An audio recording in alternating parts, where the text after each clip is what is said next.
y'all. This is Hank Denson, aka the Joke Dealer. Hashtag pay teachers more money. The curator of Teacher Relief Live. Look, I'm at home, we're at home, and I wanted to do this. I want to talk to the teachers. I want to see if they're okay. So I started this thing we call Teachers Talk. It is a pleasure and an honor. I usually don't get teachers to talk to them directly. Usually it's a show. It's shuffle, shuffle, shuffle. But this is one of the administrators now. They used to be a teacher. From Houston, Texas. She came to my shows, but we've always been the lives, everything. And I want to say this first and foremost. Thank you for what you do. Thank you for supporting me as I support you. Camille Silas, give it up for her. Yes. Hello. Thank you. How are you? First of all, how are you? I'm great. Okay. I'm fresh off of maternity leave, so I got to hop back into the swing of things during COVID-19. Oh, wow. Okay. Mm-hmm. Well, congratulations on the baby. Come on now. Thank you. We put a new soul into the world. Yes. So Yes. Baby's good. Baby's good. Baby is great. He was born at 4 pounds in the NICU, Okay. but through the good mommy milk, he is 12 pounds now. Oh gosh. Okay. Yeah. But they say that. I worked in NICU. What I did, I had a biomedical internship where I was doing the silence that the babies are in the NICU. And let me tell you something, NICU babies be the biggest kids. Yes. Like big kids. Like you be like, hey, is that little? And he be 6'5", like, hey, yo, hey mama, can you make waffles? You know what I mean? So yeah. So good. God is good. I know he is. So look, let me ask you this. Let's get right to it. Tell me what you do now. Your administrative role is what? Okay, so now I just recently moved to this district. Should I say my district? No. We're just doing straight teacher, just you. Yeah. All right. So in the new district I'm in, I'm a campus assessment coordinator. So I deal with all of the national and state testing. Wow. For a high school. So that's why you answer all my questions about testing and stuff. Okay, cool. Yeah. That's amazing. Look, so let's get to the root of it. When and why did you become a teacher? When did it start? How? Okay, so I started teaching at the university level. So I've been in education for like 12 years now. And thank you. Let me tell you how my steps have been ordered. The way I got into public education with children is I was a Taekwondo instructor. And I know that. I took Taekwondo and kickboxing for like 10 years. That is so crazy. Like there's always something about people we're like, yo, she looked like she could throw a nice instep kick across your throat. Yeah. That's good. That's good though. I ain't even mad. There's an energy that people have a certain training. I'm not taking from anybody else, but there's an energy and confidence that you can see it. That's dope. Definitely. So I was a Taekwondo instructor and 2 of my Taekwondo students were assistant principals. And so I called one of them and I said, hey, chick, I think I might want to teach, because one day it just washed over my spirit. And I was still working on my master's degree. Mind you, my degrees are in psychology. Never did I say I'm going to be a teacher when I grow up. Right. So it just washed over my spirit. And I called her and I was like, hey, I think I want to be a teacher. When I tell you, she called her husband, who knew of a principal who needed teachers right then. When I tell you, this was a week before school started, and I didn't even know it was the week before school started. I had a job that night, and I was enrolled in the teacher prep program pretty much the next day. I had my interview. Yeah. Because I was wondering when you said my steps were ordered, that's exactly what it was. Yes. That is amazing. So you weren't, but did you want to be a teacher? Like, where were you? So here's the thing. I had already taught at the university I was a TA. Right. And in the psychology department. I was a Taekwondo instructor. I was a freelance tutor. Right. And I'm the oldest, so I'm bossy. So I was always good at helping and teaching. Right. Before that moment, I never said, I think I want to be a middle school teacher. Right. Because that's like, okay, so like I love going into the schools and doing career day. right? But there's a certain age that I like to mess with. I don't like for me to do my conversation and my talking if it's not being retained at a certain level. So it's nothing against like elementary school teachers, but when I go in, I'll read the book, whatever, but then I'm done. You know what I mean? Yeah. Talking to the kids, it's not going, but fifth, sixth, seventh, everything up, I got. So go ahead. You were saying that you got that position like the week, like it took a week and school started? Yes. And so the principal was like, hey, I think I want you to be a reading teacher, a sixth grade reading teacher.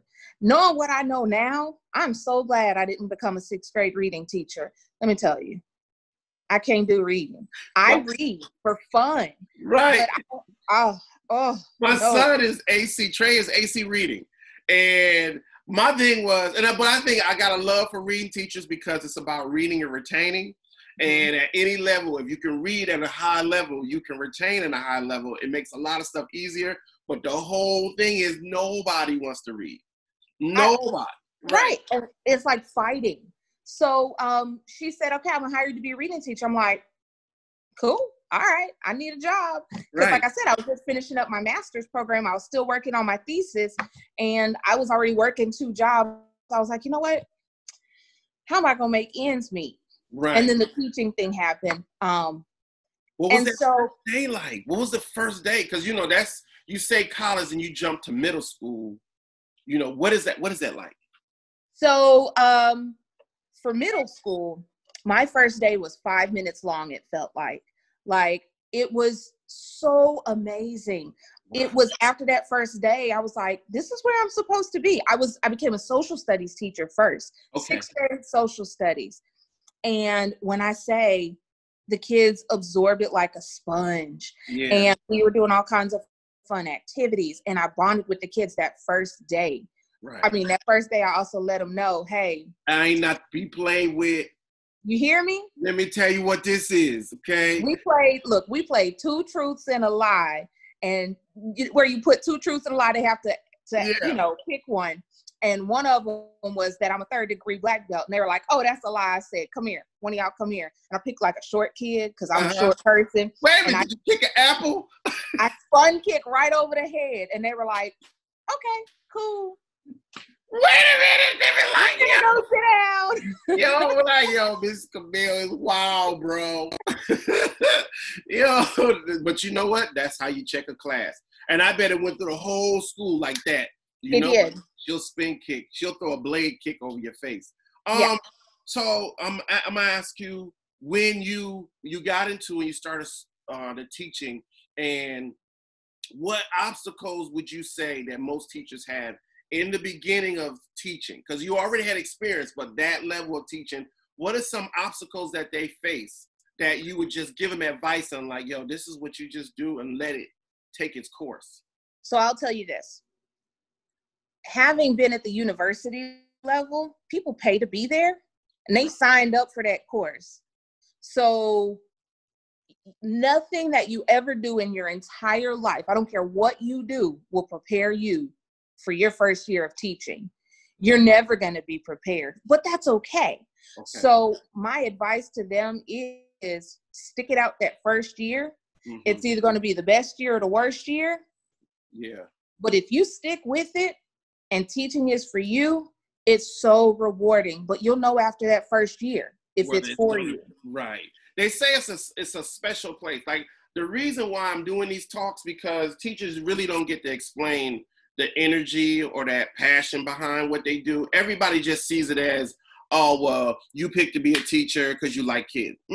There's a lot to a lot of people like to teach, don't really like kids, or like kids but don't like to teach. So you kind of got to work them together.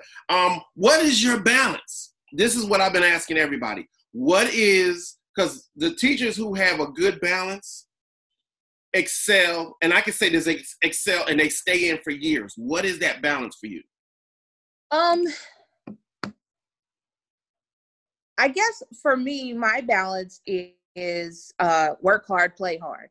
Okay. Honestly, I don't live for the weekends. Well, now, I do because I have a baby. Baby talk, right. Before it's like work, and then all weekend, play. Right. You have to have some kind of decompress. Even for me, sometimes my version of play is lay in the bed all day, eat, fudge covered Oreos Hey, and hey, read. look, my wife does surgery, and there's days I can see it in her face where I just be like, so you just need me to go to the store and get what you want? Mm-hmm. And Mm-hmm. you don't even say no. She just be like, mm-hmm. And I'll come Mm-hmm. back with it, and she'll be like, thank you. And she'll grab it, and she'll look at me like, you still here? And I'm like, Yeah. oh, okay, this didn't include me. She's like, mm-mm. I'm Mm-mm. like, okay. Would you say that your years of you've hit a lot of your marks of what you wanted to accomplish? Because I always ask, my question is teacher goals. What are your goals that you set as teachers? I know that the administration and all that sets goals, but what are teachers' goals? People, I always want to hear what a teacher's goal is for like 10 years in, 5 years in. What were one of your goals that you think you surpassed that you got going on? So honestly, when I say my steps are ordered, my life is seriously wild hairs and flying by the seat of my pants. That's just always been my life. And I say that I'm like, I think I might want to do that. I'm going to go do it. And then I'm great at it. Wow. My steps are ordered. Like something will wash over me and it'll be like the archangel saying, hey. It's true. It's true. Like I tell people like, yo, how's this pay teacher more money? I'm like, look, I didn't ask for it. Like, dude, if you had asked me any other question about, yo, I didn't ask for it. I did a video, it goes viral. And then I'm like, how do I help? Because I don't feel like there's no cash in. Like cats are like, I did this and I'm going to do this and I'm going to make this money. I didn't see it like that. I was like, I'm going to do comedy regardless. I'm going to be doing movies and creating content and doing stuff regardless. How do I create a vehicle that helps these people and can be a fun place and an unplug? And I'm going to say whatever I want to say, but how can it help them? Because I think as me being a father and being a Black father, our voice isn't really heard. So I think if I'm in that pocket, so I was just like, when I run into administrators like yourself and you're like, yo, thank you. Then I know I'm like, okay, so this is something should be said. Okay, cool. Yes. Keep going. Go ahead. So let me tell you about my goal. Okay. And I'm going to tell you a story. I know we're going to try to be quick, but No. Like, let me be honest with you. I can edit or let it rock. It don't matter. The ideal of it is to let you guys spill. It is not about me. It's about you saying the words that the world can see and understand from your level. That's it. So my goal, it has always been to be for a student and to help education be for a child what education was for me growing up. Okay. So a little bit about me. All right. I don't look like my past, and I am so blessed for that.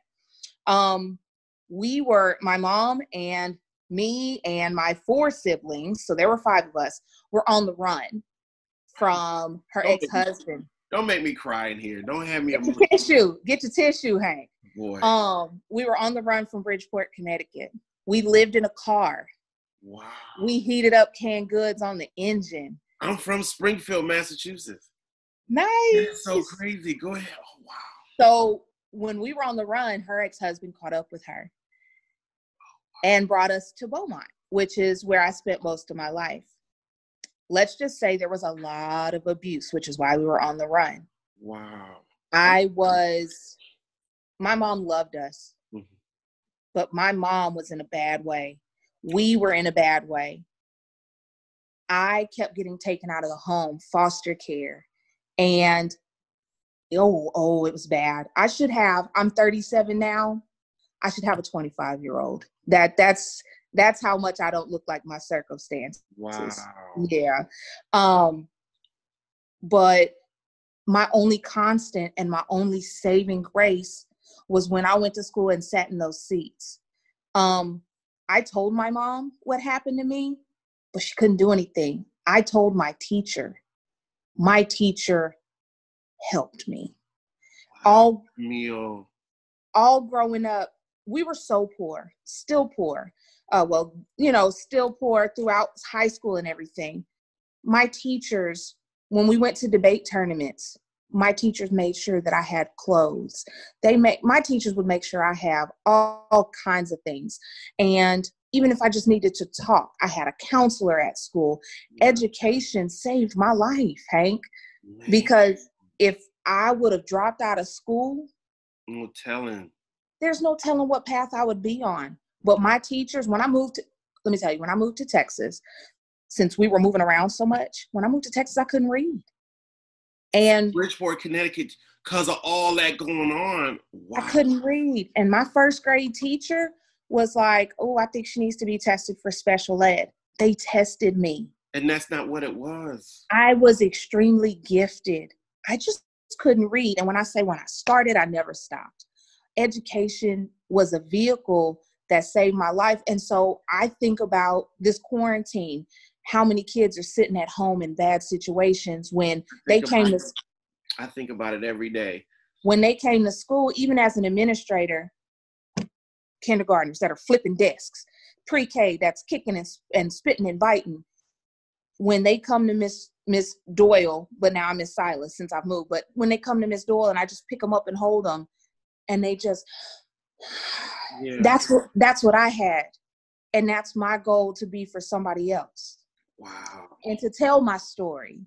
Man, Camille.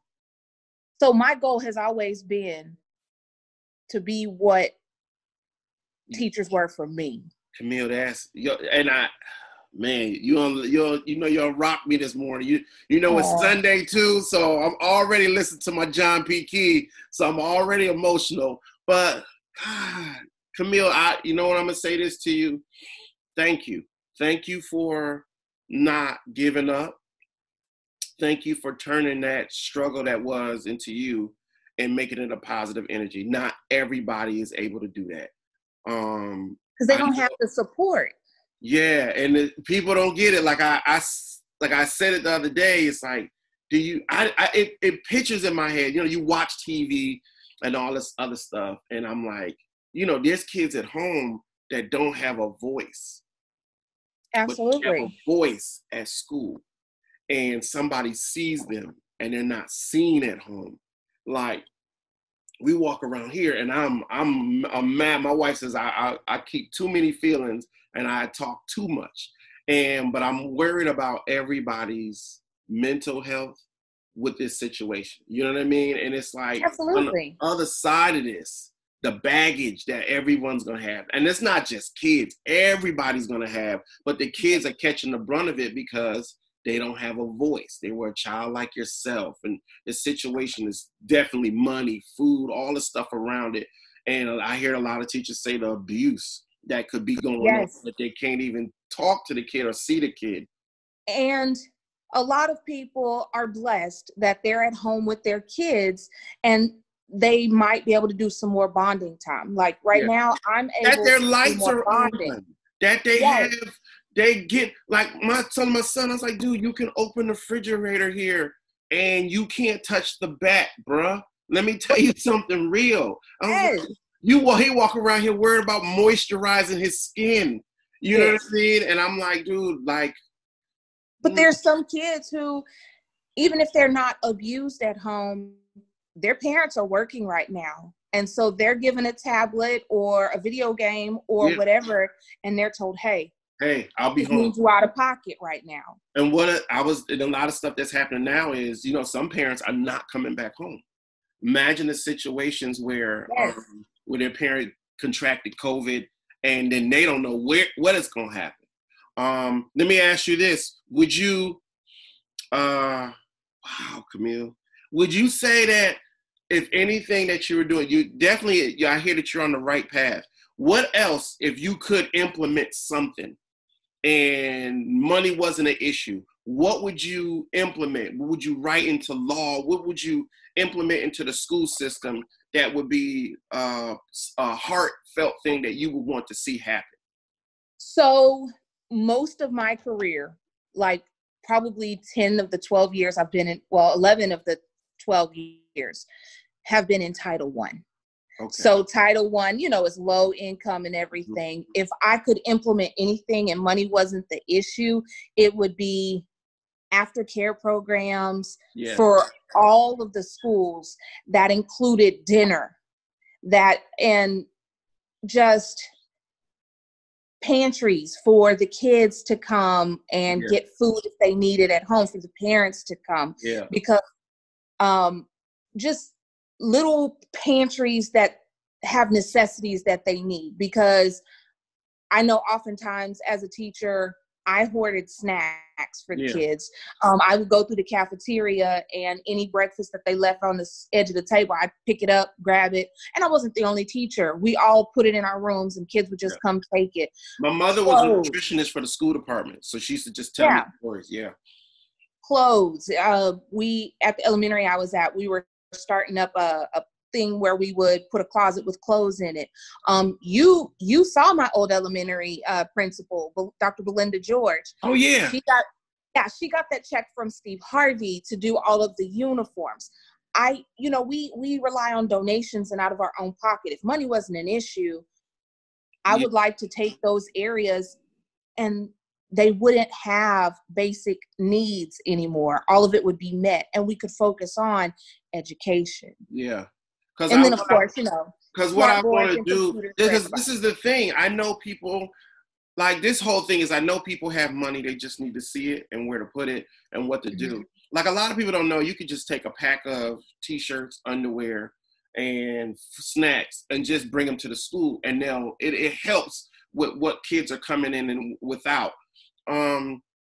If you were to say, like, education in Houston, you would say that it's now, there's I know there's a lot of money there, because I've been there, but would you say that in Houston, they're using everything, pushing in the right direction for Title I's? I don't know, because my thing is, when I come into a city and I ask questions to the teachers about, like, what they need, and Houston was one of those cities where teachers were like, they do a lot for us. They do. Yeah. So all of the Title I schools I've been at, there is not 1 cent left over at the end of the day. They use all of the title funds and everything that they can scrape up from any school I've ever been to, but it always ends up not being enough. And that's because a lot of the things that they spend it on are like programs, because we know that a lot of our Title I kids are behind. Yeah. You want to spend it on staffing, because I promise you, a good teacher is better than any good program out there. Right. You know what I mean? But we don't have enough teachers. Right. So the money is being used and being used well, but it's just, we need more. You know what I mean? Yeah.